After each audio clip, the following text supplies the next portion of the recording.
নবী আলাইহিস সালাতু ওয়াস সালামের বর্ণাঢ্যময় জীবনী কিছু পাঠ আমাদের চলতেছিল। জন্ম এবং জন্ম বৃত্তান্ত, বরকতময় জীবন, দুধমাতা হালিমাতুস সাদিয়া রাদিয়াল্লাহু তাআলা আনহার কাছে প্রতিপালন, সেখান থেকে আবার অপস, পুনরায় ফিরিয়ে আসা, মাকে হারালেন, বাবাকে হারাইলেন, দাদাকে হারাইলেন। একটা সময়কাল চলতে চলতে আবু তালেবের কাছে নবী আলাইহিস সালাতু ওয়াস সালাম প্রতিপালিত হইতেছিলেন। এই পর্যন্ত আমাদের এর মধ্য দিয়ে আরো কিছু সময় চলে গেছে। নবী আলাইহিস সালাতু ওয়াস সালামের বক্ষ বিদারণ হয়েছে, কতবার হয়েছে, কিভাবে হয়েছে তারও একটা আলোচনা হয়েছে আমাদের। কেন হয়েছে বক্ষ বিদারণ? প্রথমবার হয়েছিল হালিমাতুস সাদিয়ার ঘরে, এরপরে হয়েছিল আরেকটু যখন বড় হয়েছেন 10-12 বছর তখন। এরপরে নবী আলাইহিস সালাতু ওয়াস সালামের বক্ষ বিদারণ হয়েছিল একেবারে মেরাজের রাত্রিতে। কেন হয়েছিল তারও কিছু আলোচনার প্রেক্ষাপট আমরা আলোচনা করেছি। মোহতারাম হাজিরিন, আজকে একটা ভিন্ন একটা বিষয় সামনে রেখে ভিন্ন একটা আলোচনা আমি আপনাদের সামনে সময়ের তাকিদে, সময়ের দাবিতে একটা আলোচনা আপনাদের সামনে পেশ করব। মোহতারাম হাজিরিন,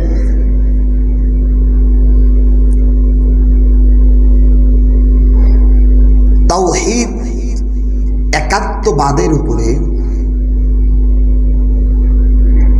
কোন মানুষ যখন তাওহীদবাদ হবে, একাত্মবাদের উপরে অটল অবিচল থাকবে, সারা পৃথিবীর বেঈমানগুলো তার শত্রু হবে। আমার কথাটা বুঝেন নাই? কোন মানুষ যদি ঠিক একাত্মবাদের উপরে থাকে, তাওহীদের উপরে থাকে, ঈমানের উপরে অটল অবিচল থাকে, সর্বপ্রথম যারা ইসলাম বিদ্বেষী, ধর্ম বিদ্বেষী, দিন বিদ্বেষী, তারাই সর্বপ্রথম তার শত্রুতে পরিণত হবে।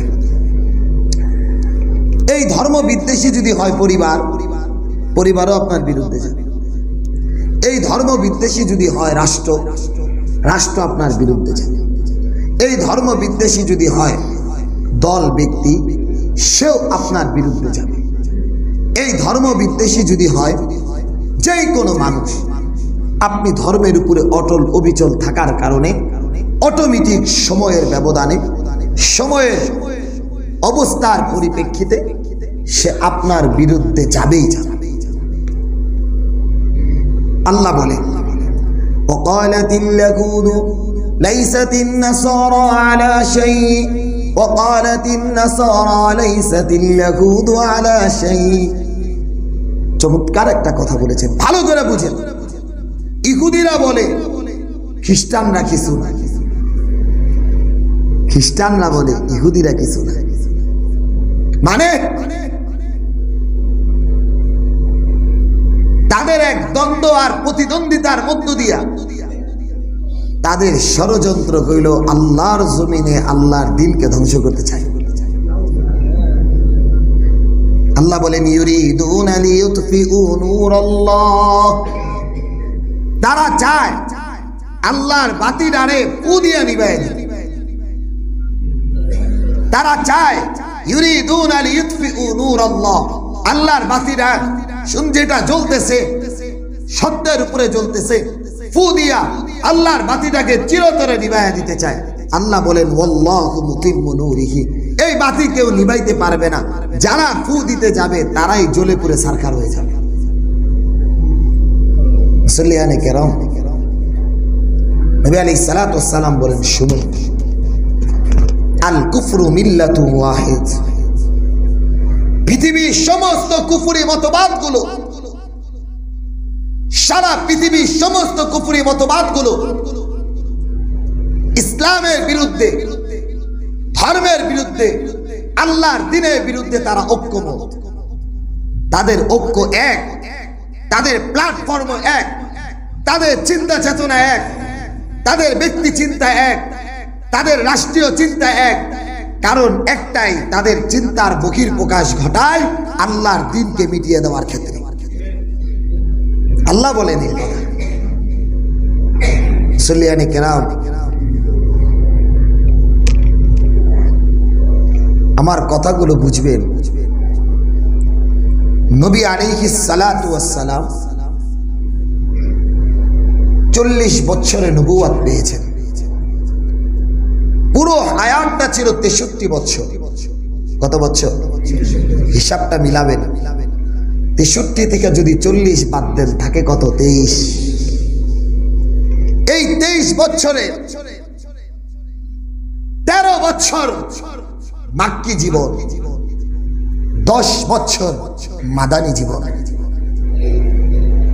বলেন তো আপনারা, মক্কায় বেশি না মদিনায় বেশি? রাসূল 13 বছর ছিলেন মক্কায়, মাত্র 10 বছর ছিলেন মদিনায়। এই 13 বছর জুলুম নির্যাতনের স্টিম রুলার সাহাবায়ে কেরামের উপর দিয়ে চলতেছিল। শুধু চলতেছিল তা না, নিজের ঘরের ভিতরে রাত্রি যাপন করতে পারে নাই, নিজের ঘরের ভিতরে থাকতে পারেন নাই, খাইতে পারেন নাই, বন্ধু বান্ধবের সাথে কথা বলতে পারেন নাই, পরিবার পরিজনের সাথে কথা বলতে পারে নাই। বাজারে গেলে কোন ব্যবসায়ী তাদের কাছে ব্যবসায়ী পণ্য বিক্রি করে নাই। দীর্ঘ 23-13 বছরে আল্লাহর পয়গম্বরের সাহাবায়ে কেরামকে কখনো রাসূল পাক সাল্লাল্লাহু আলাইহি সাল্লাম আবিসিনিয়ায় হিজরত করতে পাঠিয়েছেন, কখনোই মদিনায় হিজরত করতে পাঠিয়েছেন। নবী আলাইহিস সালাতু ওয়াস সালামের মদিনায় যাওয়ার আগে মুসআব ইবনে উমাইর রাদিয়াল্লাহু তাআলা আনহুকে দিয়া নবী আলাইহিস সালাতু ওয়াস সালাম বিশাল একটা জামাত মদিনায় পাঠাইছেন। যাও, মদিনায় থাকতে থাকো, একটু আরাম করতে থাকো, কত আর কষ্ট করবে? ও মুহতারাম হাজিরিন, বলেন তো আপনারা, রাসূল কষ্ট করেছেন বেশি না কম? মক্কায় ছিলেন কতদিন? 13 বছর তো জিহাদের আয়াত নাজিল হয় নাই। 13 বছরে আল্লাহর পয়গম্বর একটা জিহাদেও নামেন নাই। 13 বছরের ভিতরে আল্লাহর পয়গম্বর কোন কাফেরের বিরুদ্ধে সশরীরে কোনো যুদ্ধ করেন নাই। যা কিছু করার সব কিছু করলেন মক্কার কাফেররা। মক্কায় থাইকা দারুন নদওয়ার মাধ্যমে সিদ্ধান্ত নিলেন আল্লাহর পয়গম্বরকে জমিন থেকে সরাইয়া দিতে। সলা পরামর্শ বসলেন চিফ কমান্ডার আবু জেহেল, ইসলামের বিরুদ্ধে সলা পরামর্শ দাঁড়ান দুয়ার ভিতরে এক বুড়া মিয়া কোথা থেকে যেন আসছে, কেউ চিনে না তাই। সিরাতের গ্রন্থের ভিতরে লিখেছেন, সেও কোনো কথা কয় না। এক একজন এক এক মতামত দিচ্ছেন। কেউ বলছেন মুহাম্মদকে হত্যা করে ফেলো, আরেক দল বলছে আমরা যদি হত্যা করি আমাদের পক্ষে কে যাবে? আগামী কালই তো কুরাইশের এই বংশগুলো আমাদের বিরুদ্ধে দাঁড়াবে, তাহলে আমরা মুহাম্মদের হত্যা করলে তো উপায় থাকবে না, এলাকায় থাকতে পারবো না। কেউ কোনো সিদ্ধান্ত উপনীত হইতে পারলেন না। ওই বুড়া মিয়া লাফ দিয়ে দাঁড়ায় বলে, শোনো, আমার কাছে একটা বুদ্ধি আছে। এই বুড়া মিয়া ছিল শয়তান, মানুষ বেশে এই দারুন নাদওয়ার ভিতরে আসছিলেন। বললেন, শুনো, আমার একটা বুদ্ধি আছে। বলে কি? বলে তোমাদের গোত্র কতগুলো? বলে 11 থেকে 12টা। বলে 12টা গোত্র থেকে 12 জন মানুষ, 12টা যুবক বের হয়ে মুহাম্মদকে হত্যা করবে। তাদের গোষ্ঠী কয়জনের বিরুদ্ধে যুদ্ধ করবে? আবু জেহেল বলল, বাহ বাহ, ওয়াহ ওয়াহ, এটা তো চমৎকার এক শব্দ। সিদ্ধান্ত তাই আল্লাহর পয়গম্বরকে জমিন থেকে বিতাড়িত করার জন্য, জমিন থেকে সরাইয়া দেওয়ার জন্য সিদ্ধান্ত নিলেন আজকে রাতেই আল্লাহর পয়গম্বরকে হত্যা করে ফেলবেন। যুবকরা সিদ্ধান্ত মতো নবী আলাইহিস সালাতু ওয়াস সালাম, আল্লাহু আকবার, ইতিহাস ইতিহাস, ইন তানসুরুল্লাহা ইয়ানসুরুকুম ওয়া ইউসাব্বিত আকদামাকুম, ইন তানসুরুল্লাহা ইয়ানসুরুকুম ওয়া ইউসাব্বিত আকদামাকুম। তুমি যদি আল্লাহর দ্বীনে সাহায্যকারী হও, আল্লাহ তাআলা আসমান থেকে তোমারে সাহায্য করবে। শুধু তাই না, ওই সাব্বিত আকদামাকুম, তোমার কদমটারে আল্লাহর দ্বীনের পুরো অটল অবিচল রাখবে। সিদ্ধান্ত নিছে আল্লাহর পয়গম্বরকে হত্যা করে। রাসূল পাক সাল্লাল্লাহু আলাইহি ওয়াসাল্লাম গভীর রাত শুয়ে আছে, ওহি আসলেন, ওগো নবী হিজরত করেন মদিনায়। 13 বছর জুলুম নির্যাতন সহ্য করছেন, আজকে নিজের মাতৃভূমি ছাইরা মদিনায় হিজরত করেন। নবী আলাইহিস সালাতু ওয়াস সালাম আলী রাদিয়াল্লাহু তাআলা আনহুকে ডাকলেন, পাশেই ছিলেন সেদিন রাতে। বললেন, ও আলী, আমার এই জায়গাটায় তুমি চাদর গায়ে দিয়ে শুয়ে পড়বা, আমি চলে যাই মদিনায়, দেখ তোমার সাথে আমার দেখা হবে একটু পরে, কিছু সময়ের পরে। আলী রাদিয়াল্লাহু তাআলা আনহু নবী আলাইহিস সালাতু ওয়াস সালাম বের হইলেন, এক মুষ্টি বালি, আল্লাহর কালামে আয়াতে কারিমা ওমা রামাইতা ইয রামাইতা ওয়ালাকিন্নাল্লাহ রামা, পয়রা ফু দিয়া বালুটা উড়াইয়া দিলেন। এখন তারা তো মনে করছে মদিনায় ঝড় উঠছে, চোখে মুখে বালি, চোখ কসলাইতে কসলাইতে ছিল। নবী আলাইহিস সালাতু ওয়াস সালাম বের হয়ে চলে গেছেন। ঠিক সকাল পর্যন্ত মক্কার কাফেররা অবস্থান করে দেখলেন, কিরে কেউ তো বের হয় না। ঠিক ফজরের আগে তরবারিটা নিয়ে আলী রাদিয়াল্লাহু তাআলা আনহু ঠিক মাথাটা গায়ে দিয়ে চাদরটা গায়ে দিয়ে ঘুমায় আছে রাসূলের ওই জায়গায়। ও আমার ভাইরা, আলী রাদিয়াল্লাহু তাআলা আনহু জানতেন মক্কার কাফেররা কোনো কথা না বলে আমাকে টুকরা টুকরা করে দিবে, কারণ জানবে এটা মুহাম্মদ শুয়ে আছে।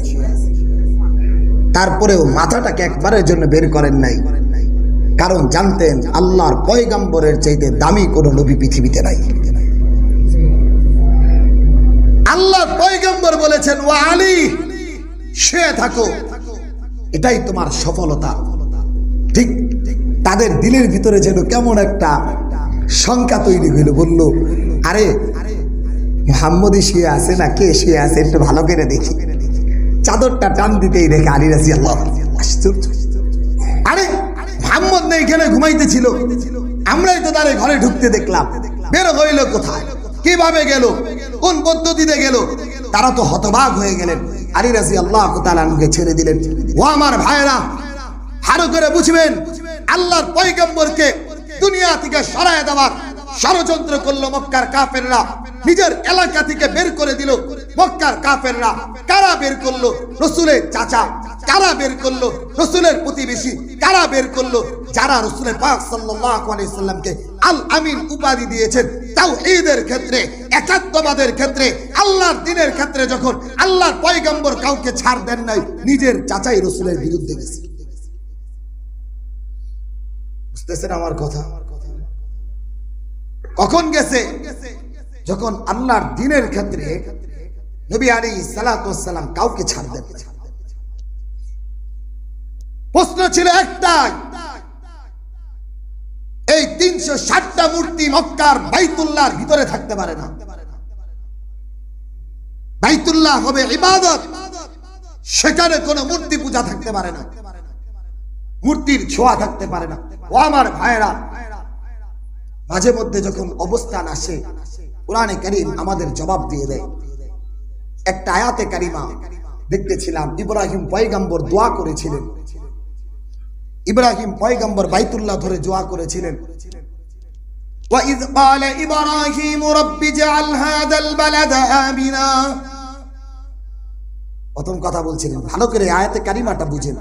সূরা ইব্রাহিম, ইব্রাহিম পয়গম্বর বাইতুল্লাহটা ধুইরা নির্মাণ কইরা কয়েকটা দোয়া করছিলেন, এর ভিতরে একটা দোয়া করলেন, রব্বি জাল হাযাল বালাদা আমিনা।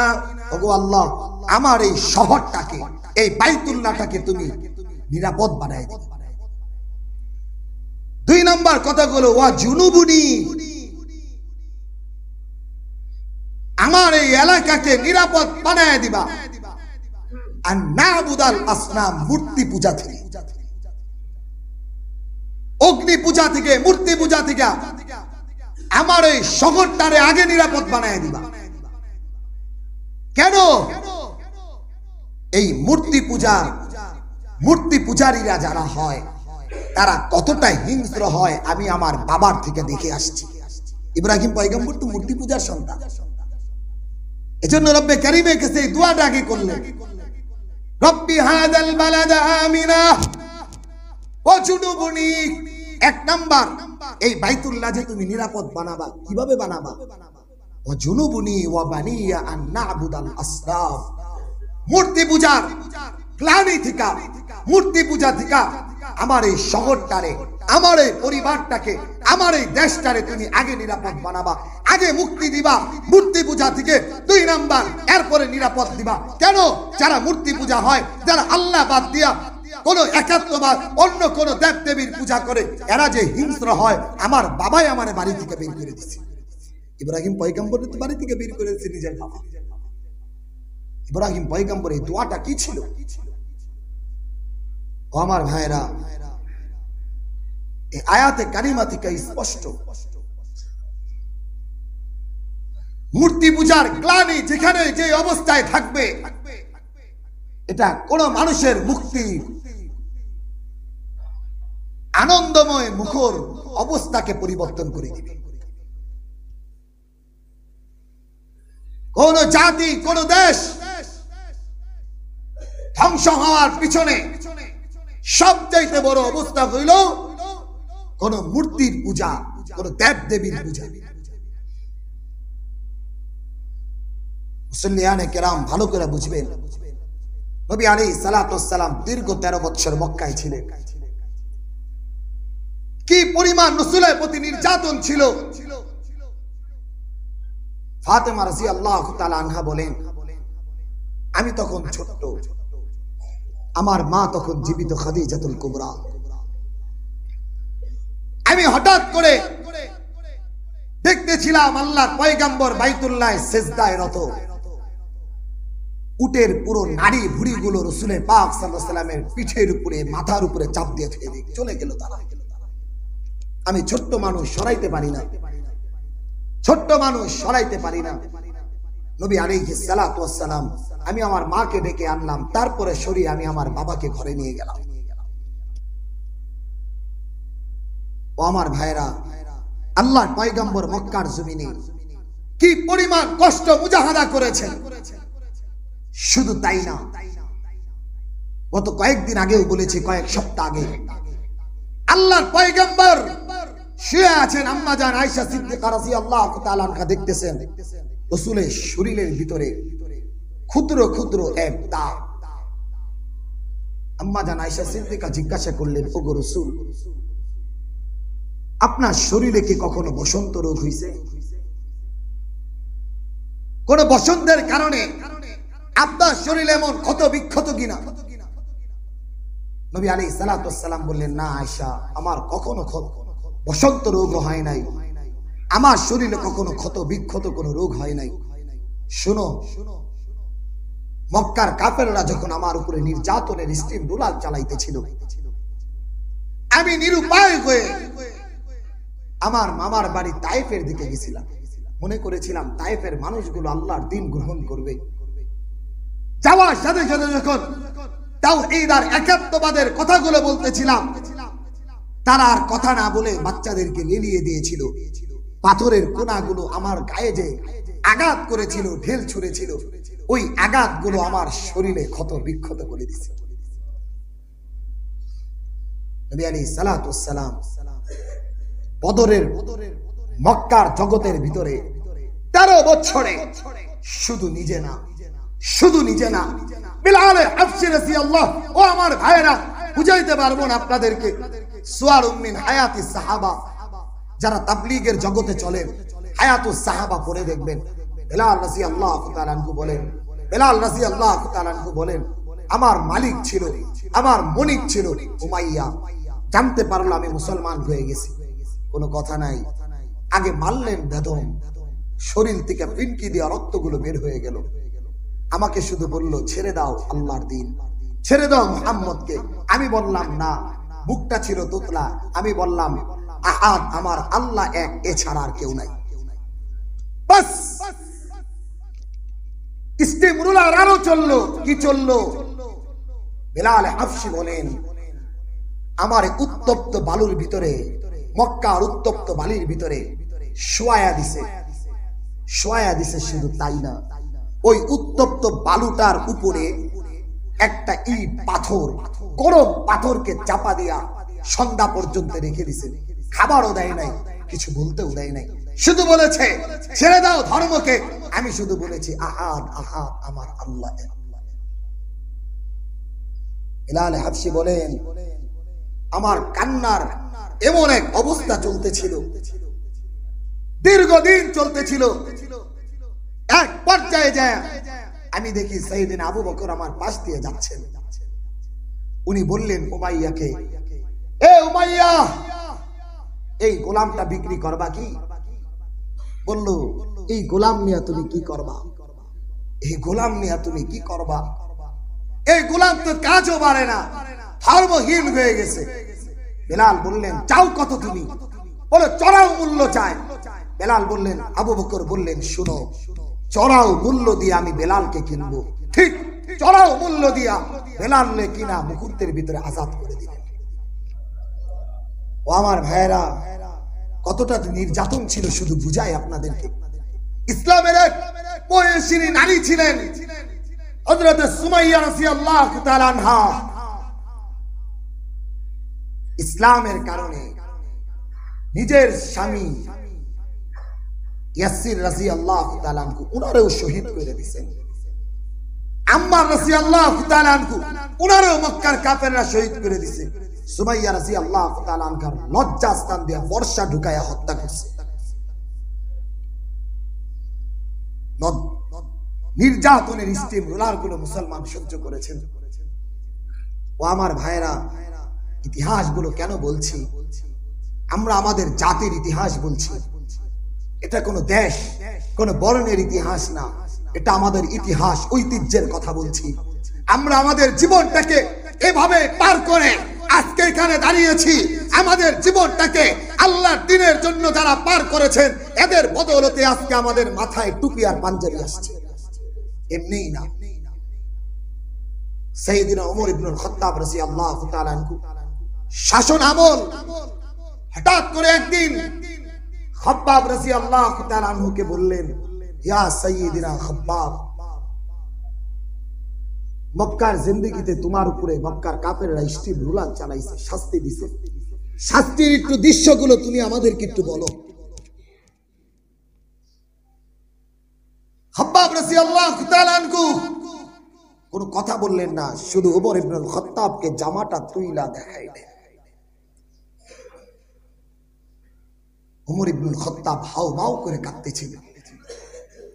বললেন, খাব্বাব, তোমার কোমরের ভিতরে এত বড় গর্তটা কিসে? খাব্বাব রাদিয়াল্লাহু তাআলা আনহু বলতেছেন, ও সাইয়েদিনা ওমর, শোনো, আমি যখন মুহাম্মদের ধর্ম গ্রহণ করেছিলাম, মক্কার কাফেররা গরম একটা লোহা গরম কইরা, গরম লোহাটা টকবকে লাল টকটকা লোহাটা আমার কোমরের ভিতরে ঢুকায় দিয়েছে। ওই কোমরের চর্বি গুলা গইলা গইলা পড়ছে। এই দৃশ্যটা তোমারে দেখাইলাম। ও মুহতারাম হাজিরিন, আল্লাহর দ্বীন এভাবেই ছিল। ঠিক 13 বছর এভাবে মুসলমান নির্যাতন সহ্য করেছেন। দীর্ঘ 13 বছর নির্যাতনের স্টিম রুলার আল্লাহর পয়গম্বরের উপর দিয়ে গেছেন। খাদিজাতুল কুবরা শিয়াবে আবি তালেবের ভিতরে ছিলেন, না খাওয়া অবস্থায় এভাবেই দুনিয়া থেকে বিদায় নিছেন। চাচা আবু তালেব যদিও মুসলমান হয় নাই, কিন্তু আল্লাহ রসুলের সঙ্গ দিতে যায়, রসুলকে ভালোবাসতে যায়, এভাবেই বিদায় নিছেন। ঠিক 10-13 বছর শেষ, রসুল মদিনায় গেলেন। মদিনায় যাওয়ার পরে মক্কার কাফেররা মদিনায় আক্রমণ করার সিদ্ধান্ত নিল। কত বড় দুঃসাহস দেখিয়েছে! মদিনায় মক্কার কাফেররা মদিনায় আক্রমণ করার পরিকল্পনা করলেন। আল্লাহ তাআলা আয়াত নাযিল করলেন, উযিনা লিল্লাযিনা ইউকাতালুনা বিআন্নাহুম যুলিমু। ও রাসূল, এতদিন পর্যন্ত মার সহ্য করেছেন, এতদিন পর্যন্ত জুলুম সহ্য করেছেন, এখন আর জুলুম সহ্য করার সময় নাই। আল্লাহর দ্বীনের জন্য জিহাদে বের হয়ে যান। বাতিলের বিরুদ্ধে, মক্কার কাফেরদের বিরুদ্ধে আপনি ঝাঁপায়ে পড়েন। আপনি শুধু নামবেন, ওমা রামাইতা ইয রামাইতা ওয়ালাকিন্নাল্লাহ রামা। আপনি শুধু পাথরগুলোকে নিক্ষেপ করবেন, এই পাথরগুলোকে যেভাবে তৈরি করা দরকার, এই বালিগুলাকে যেভাবে পাথরে পরিণত করা দরকার, সেভাবে আমি রব্বে কারীম আপনাকে বিজয় দান করব। হয়ে গেল দ্বিতীয় হিজরির বদর যুদ্ধ। মাত্র ৩১৩ জন মুসলমানের এক বিজয়। ও আমার ভাইরা, ৩১৩ জনের মাধ্যমে ১,০০০ মক্কার কাফেরের বিরুদ্ধে রব্বে কারীম এক বিজয় দান করলেন। দ্বিতীয় হিজরির পরে আরেক যুদ্ধ হলো উহুদ যুদ্ধ। আল্লাহ সেখানেও মুসলমানের রক্তের বিনিময়ে এক বিজয় দান করলেন। আসলো খন্দকের যুদ্ধ, সেখানেও আল্লাহ তাআলা বিজয় দান করলেন। বদর যুদ্ধের দিন যারা সুপার পাওয়ার ছিল, বদরের প্রান্তরে এসে আবু জেহেল শেষ হয়ে গেল, উতবা শেষ হয়ে গেল, আবু লাহাব শেষ হয়ে গেল, চিফ কমান্ডার যারা ছিল সবাই ধ্বংস হয়ে গেল। আল্লাহর দিনকে আল্লাহ তাআলা বিজয় দান করে, সফলতা দান করে মুসলমানদেরকে টিকিয়ে রাখলেন। ও আমার ভাইরা, চলতে চলতে চলতে চলতে খাইবার, তাবুক, খন্দক, হুনাইন, মুতার প্রান্তর সহ দীর্ঘ যুদ্ধ নবী আলাইহিস সালাতু ওয়াস সালাম নিজে সেনাপতির দায়িত্বকে পালন করলেন। দীর্ঘ 13 বছর জুলুম নির্যাতন সহ্য করার পরে আল্লাহ তাআলা যখন জিহাদের অনুমতি দিলেন, সাহাবাই কেরাম এবার বুঝতে পেরেছেন নিজেদের অধিকার নিজেদেরই আদায় করে নিতে হবে। ঠিক ছাপিয়ে বললেন আল্লাহর দ্বীনের জন্য। যুদ্ধ শুরু হয়ে গেল। বদর থেকে শুরু করে একেবারে হুনাইন আলো পর পর্যন্ত নবী আলাইহিস সালাতু ওয়াস সালাম চিফ কমান্ডার হয়ে যুদ্ধগুলোকে পরিচালনা করেছেন। ও আমার ভাইরা, বলেন তো আপনারা, জিহাদ মানে কি সন্ত্রাস, না জিহাদ মানে নিজের অধিকার আদায়? কেন অধিকার আদায়? দীর্ঘ 13 বছর মুসলমান নির্যাতিত ছিল, নিষ্পেষিত ছিল, তার অধিকার পায় নাই। যখন অধিকার আদায়ের জন্য মুসলমানের কলিজার মধ্যে যায়, মদিনার ভিতরে যখন যায় আক্রমণ করেছেন, রব্বে কারীম অনুমতি দিয়েছেন জীবন চলে গেলেও নিজেদের অধিকার আদায় করে না। ও আমার ভাইরা, ভালো করে বুঝবেন, জিহাদ মানে সন্ত্রাস না, জিহাদ মানে নিজের অধিকার আদায়।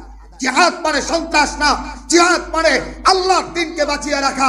জিহাদ মানে সন্ত্রাস না, জিহাদ মানে আল্লাহর দ্বীনটাকে সমুন্নত করে আল্লাহর জমিনে আল্লাহর দ্বীন বাস্তবায়ন করা। আরেকটু বুঝেন, এই দেখোটার ভিতরে হাতের ভিতরে ক্যান্সার হয়েছে। হাতটা যদি না কেটে ফেলেন, ক্যান্সার কোথায় ছড়াবে? বলেন কোথায় ছড়াবে? সারা শরীরে ক্যান্সার ছড়াবে। যদি হাতটাই কেটে ফেলেন, সারা শরীরটা বাঁচবে। জিহাদ মানে সারা পৃথিবীতে অমুসলিমরা, কোন ইহুদিরা, কোন খ্রিস্টানরা, কোন মূর্তি পূজকরা আল্লাহর দ্বীনের উপরে যখন কোন আঘাত করবে, মুসলমান সেই আঘাত সহ্য করতে না পেরে, আঘাত সহ্য না করে তারা সেই ক্যান্সার আক্রান্ত সেই বিষয়ের প্রতিবাদ করে আল্লাহর দ্বীনকে রক্ষা করে।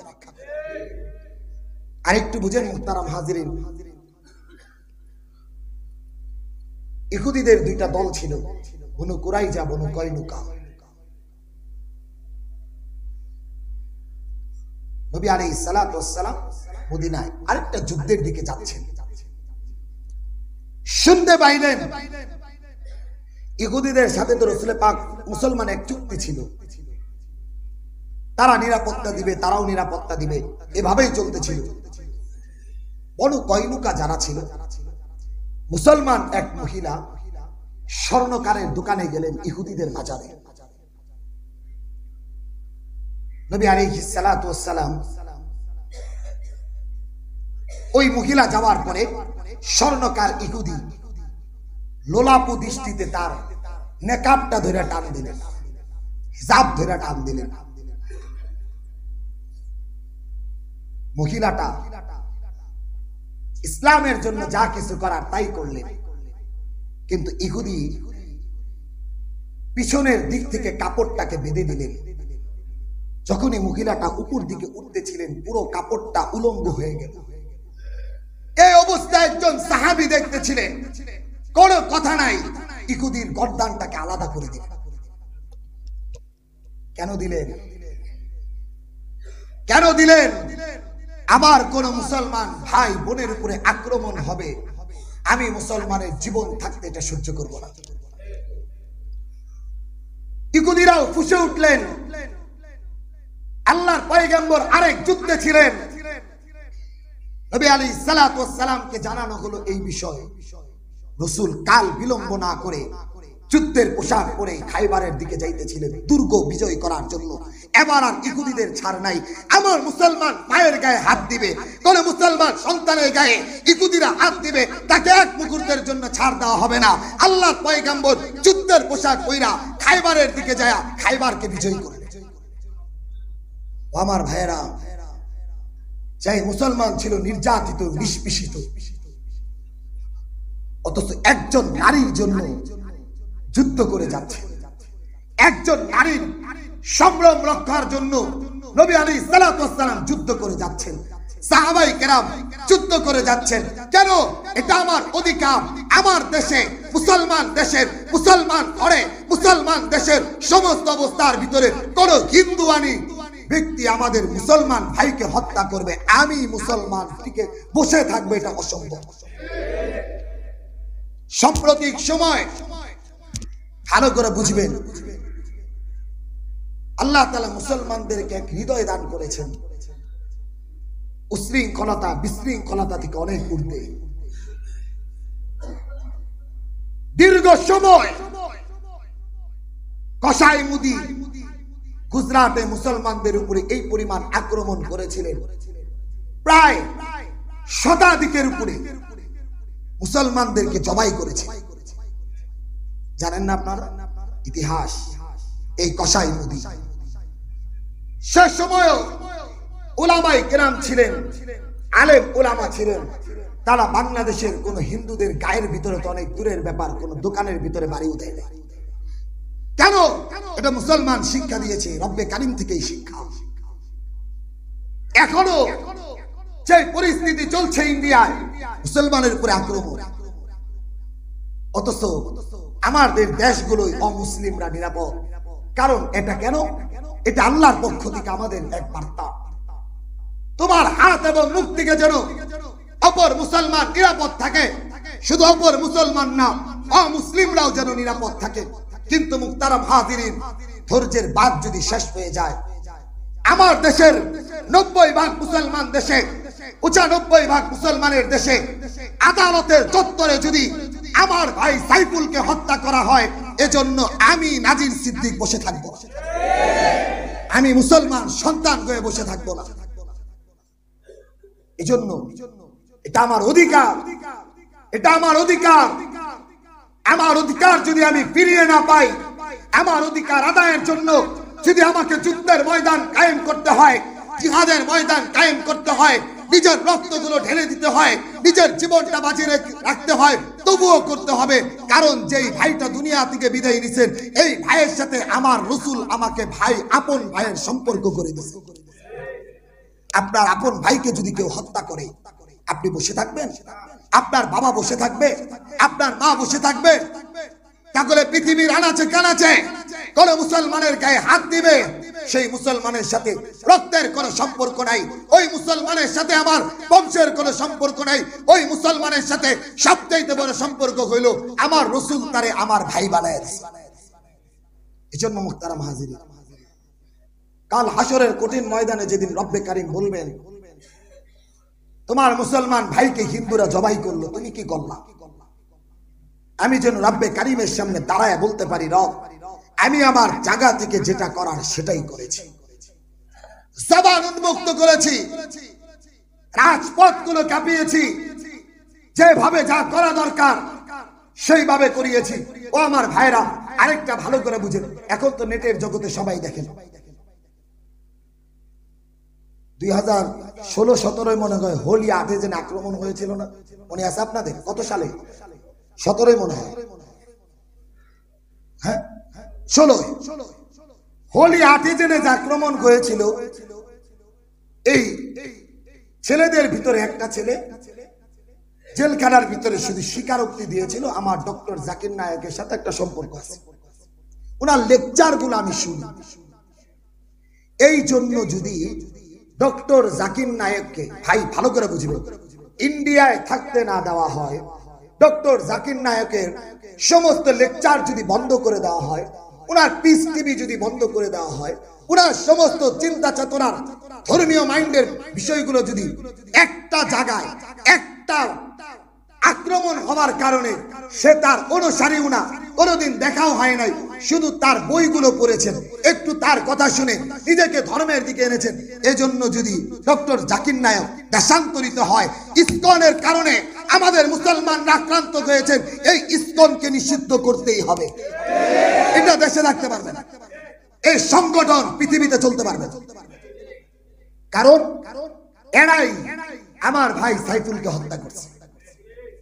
চত্বরের ভিতরে, আদালতের চত্বরে একজন অ্যাডভোকেট, শুধু অ্যাডভোকেট না, আমি আপনাদেরকে এক তথ্য দিচ্ছি, সাইফুল ইসলাম আলিফ ভাই, অমুসলিমরা যত নতুন করে যারা মুসলমান হয়, নও মুসলিম, এদের এপিট উপুটের সমস্ত দায়িত্বগুলো উনি বহন করতেন। এপিট উপিটের কাজ সহ নও মুসলিমদের, যারা নতুন হিন্দু দিগা যে কোনো ধর্ম দিকে মুসলমান হইতেন, এদের বাসস্থান পর্যন্ত কোর্ট কাচারিতে যত মামলা উনি নিজের অর্থায়নে লড়তেন। এজন্য তাদের টার্গেট ছিল সেই, তারা তাদের টার্গেট গুলো মিস করে নাই। এজন্য মুহতারাম হাজিরিন, আমাদেরও টার্গেট, আমার ভাইয়ের রক্তের বদলা যেই পর্যন্ত না হবে, আমার ভাইয়ের রক্তের প্রতিশোধ যেই পর্যন্ত না হবে, আমরাও আমাদের অবস্থান থেকে ফিরে যাব না।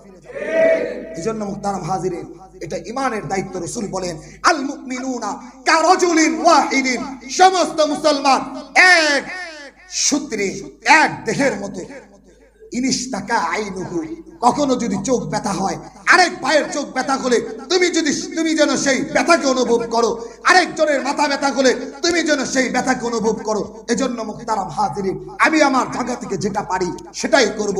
আজ বাদ জুমা ইনশাআল্লাহ আমাদের সেই মুক্তিযোদ্ধা সংসদ থেকে বিভিন্ন মসজিদ থেকে আসবে, আমরা আমাদের ভাইয়ের রক্তের বদলা হিসাবে যারা আমাদের ভাইকে হত্যা করেছেন, যারা আমার ভাইকে মেরেছেন, তাদের বিরুদ্ধে আমরা ফাঁসির দাবিতে বিক্ষোভ করব ইনশাআল্লাহ নামাজের পরে।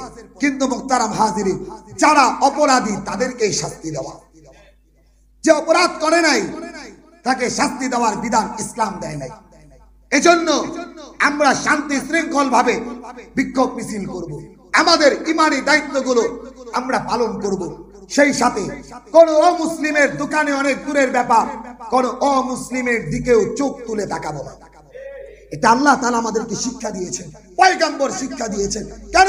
আল মুসলিম কারাজুলিন ওয়াহিদিন, তোমরা যেমন এক দেহের মতো, অমুসলিমরা তোমাদের কাছে থাকবে নিরাপদ। আমার এলাকায় যেন বিশৃঙ্খলা না হয়, আমার পার্শ্ববর্তী এলাকার মানুষগুলো যেন নিরাপদ থাকে, কিন্তু তারা যদি বিশৃঙ্খলা করে তাদেরকে ছাড় দেওয়া হবে না। আল্লাহ তাআলা আমাদেরকে বুঝার তৌফিক দান করুন ইনশাআল্লাহ। বাকি জুমার নামাজের পরে, বাকি নামাজের পরে ইনশাআল্লাহ মুক্তিযোদ্ধা থেকে আমাদের ইমাম মুয়াজ্জিন পরিষদের পক্ষ থেকে আমাদের ইনশাআল্লাহ বিশাল এক বিক্ষোভ মিছিল হবে। আমরা সকলে ইনশাআল্লাহ অংশগ্রহণ করব তো ইনশাআল্লাহ। এটা আমার ইমানের দায়িত্ব, এটা শুধু ইমানের দায়িত্ব না, এটা আমার ভ্রাতৃত্বের, আমার ভাইয়ের অধিকার রক্ষার এক আন্দোলন। রব্বে কারীম বুঝার তৌফিক দান করুন।